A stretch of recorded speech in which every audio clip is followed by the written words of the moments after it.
تو اصل جو معدن ہے وہ آپ کا قلب ہے. دشمن جو اٹیک کرتا ہے وہ انسان کے قلب پہ کرتا ہے. مجلس امام حسین کا کام ہے تطہیر قلوب، دلوں کی پاکیزگی.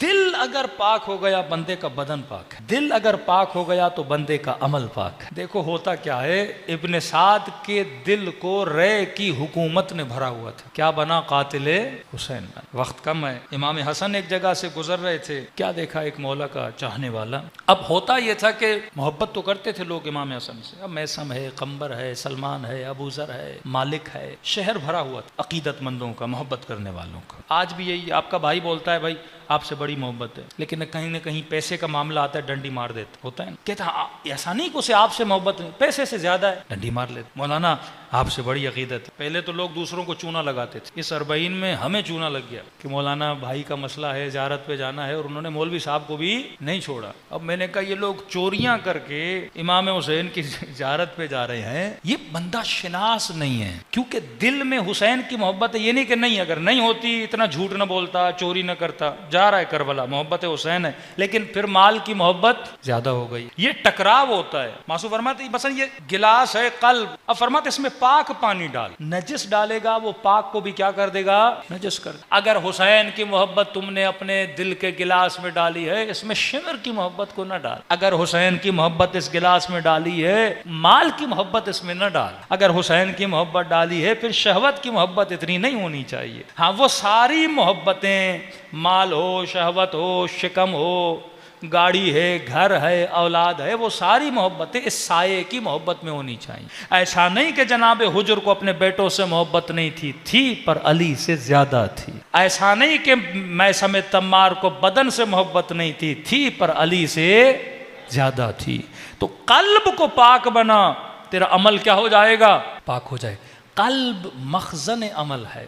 مولا حسن گزر رہے تھے، عاشق امام حسن. کیا دیکھا امام نے؟ ایک خرابہ، رات کا اندھیرا، سامنے دیوار، اس کے ہاتھ میں تیر کمان، آسمان کو دیکھ رہا ہے، تیر کو دیکھ رہا ہے، تیر کو کھینچا ہوا ہے اور دیوار پہ لگانا چاہ رہا ہے. اب آپ کوئی ایسا بندہ دیں کہ رات کے اندھیرے میں دیواروں پہ تیر لگا رہا، تو آپ کوئی مینٹل آدمی ہے کہ رات کو دیواروں کو تیر لگا رہا ہے. امام حسن نے دیکھا، اس نے تیر کمان میں ڈالا اور کھینچ کے تیر کو جب کمان سے نکالنا چاہتا تھا، حسن ابن علی نے پیچھے سے اس کے بازوؤں کو پکڑ لیا. ایسے پکڑتے تھے اپنے شیعوں. زہیر کو حسین نے راستے میں پکڑا، وہب قلبی کو حسین نے راستے میں پکڑا. اور بھاگے جا رہا ہے. حسین وہ شکاری ہیں جن کو پتا ہے کہ میں نے شکار کیسے کرنا. اللہ کرے کہ ہمارا شکار بھی حسین کرے.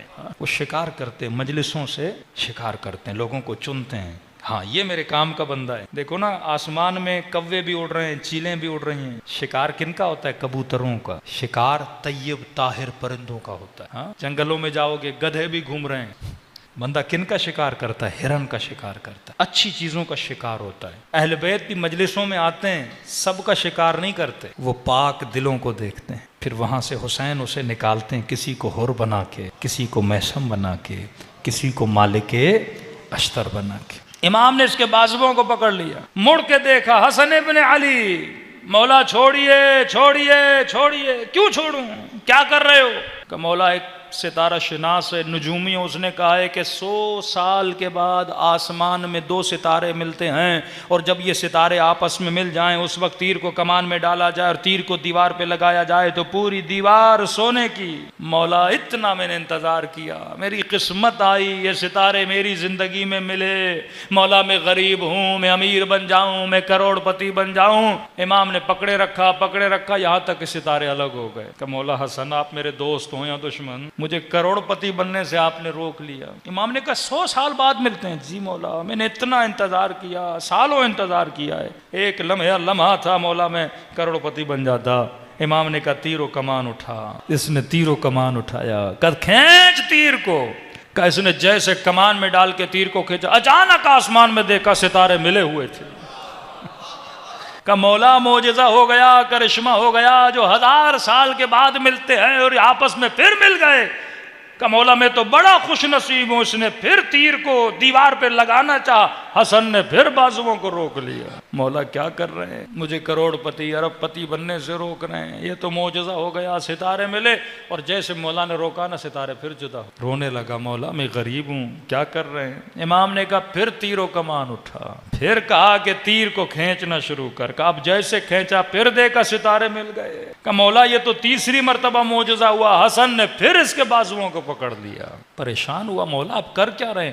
امام نے کہا پھر تیر و کمان اٹھا۔ حسن اسے کچھ سمجھانا چاہ رہے ہیں، یہ بندے خدا سمجھ نہیں پا رہا۔ کہتا اب جب چوتھی مرتبہ تیر و کمان اٹھایا اور امام نے کہا کھینچ، کہ جیسے حسن کہتے تھے نا کھینچ، ویسے ستارے ملنا شروع ہو جاتے تھے۔ کہ یہ کوئی معجزہ نہیں تھا، یہ حسن کے کہنے پہ ستارے مل رہے تھے۔ اب کہتا معاملہ میں سمجھ گیا۔ اب میں نے کہا مولا آپ جیسے کہتے ہیں نا کھینچو، ستارے ملنا شروع ہو جاتے ہیں۔ مولا یہ تو معجزہ ہو گیا۔ اب میں نے تیر چھوڑنا چاہا، حسن نے پھر بازو پکڑ لیے۔ پانچویں مرتبہ کہا تیر و کمان اٹھا۔ کہتا اب امام نے کہا نا کھینچ، کہتا اب کھینچ رہا تھا، ستاروں کو دیکھ رہا تھا، کھینچ رہا تھا، ستاروں کو دیکھ رہا تھا۔ اب حسن تو کہہ رہے تھے کھینچ، لیکن ستارے مل نہیں رہے تھے۔ میں نے پورا تیر کو کھینچ دیا۔ میں نے کہا مولا اب نہیں ہونے والا، یہ بار بار نہیں ہوتا، 3 بار ہوا مولا، میں نے دیکھا آپ کہتے تھے کھینچ، ستارے مل جاتے تھے۔ امام نے کہا ستاروں کو چھوڑ تو تیر کو کمان سے رہا کر۔ کہا ستاروں کو چھوڑ دے تو تیر کو کمان سے۔ کہا مولا وہ نہیں ملے، یہ سونے کی کیسے بنے گی؟ کہا میں کہتا ہوں نا تیر کو چھوڑ۔ کہ جیسے تیر کمان سے نکلا اور دیوار پہ لگا، دیوار سونے کی بن گئی۔ کہ ہم سونا بنانے کے لیے ستاروں کے محتاج نہیں ہیں، کہ ہم جب کہیں کائنات کو سونا بنا دیں۔ اللہم صلی اللہ علیہ وسلم۔ کہ مولا اتنی کرامت ہے پھر بھی ایسی زندگی؟ کہا ہم یہاں سونا جمع کرنے کے لیے تھوڑی آئے ہیں۔ جب آپ کی دید بدلے گی، جب آپ کے دیکھنے کا انداز بدلے گا، تب زندگی گزارنے کا انداز بدلے۔ کہتے ہیں مولانا امام حسین کی معرفت بھائی معرفت کیسے آئے گی؟ معرفت تب آئے گی جب دنیا کو حسین کی آنکھوں سے دیکھ۔ ہم لیتے تو نام حسین ہے، لیکن اگر میں دجال کی آنکھ سے دنیا کو دیکھوں تو مجھے دنیا ویسی نظر آئے گی جیسی شمر کو نظر آ رہی۔ اہل بیت کا کام یہ ہے تیری آنکھوں پہ لگی ہوئی اینکوں کو اتارے۔ آج سارا مجمع مجھے دیکھ رہا ہے، میں مجمع کو دیکھ رہا ہوں۔ مارکیٹ میں اینکیں ملتی ہیں نا، لال اینک، سبز اینک، کلر والی اینکیں ملتی ہیں۔ اگر سارا مجمع لال اینک پہن لے تو اسے سارا منظر کیا نظر آئے گا؟ لال نظر آئے گا۔ اگر میں بلیک اینک پہن لوں، سورج کی وجہ سے لوگ پہنتے ہیں، تو پوری دنیا کیا نظر آتی ہے؟ ڈارک نظر آتی۔ یہی اینک اتارنے کے لیے حسین تجھے اپنی مجلس میں بلاتے ہیں کہ تو دنیا کو علی کی نگاہ سے دیکھ، تو مچھر کے پر کے برابر بھی۔ تو دنیا کو حسین کی نگاہ سے دیکھ تو علی کی جوتی تجھے زیادہ قیمتی لگے گی۔ تو دنیا کو قاسم کی نگاہ سے دیکھ۔ 14 سال کا ہے حسن کا بیٹا، کہ قاسم تیرے لیے موت کیسی ہے؟ فرمائے چچا احلا من العسل، شہد سے زیادہ میٹھی۔ مجھے سمجھ نہیں آتا ایک 14 سال کے بچے کے لیے موت کا مفہوم اتنا بڑا کہ کہے چچا شہد سے زیادہ میٹھی۔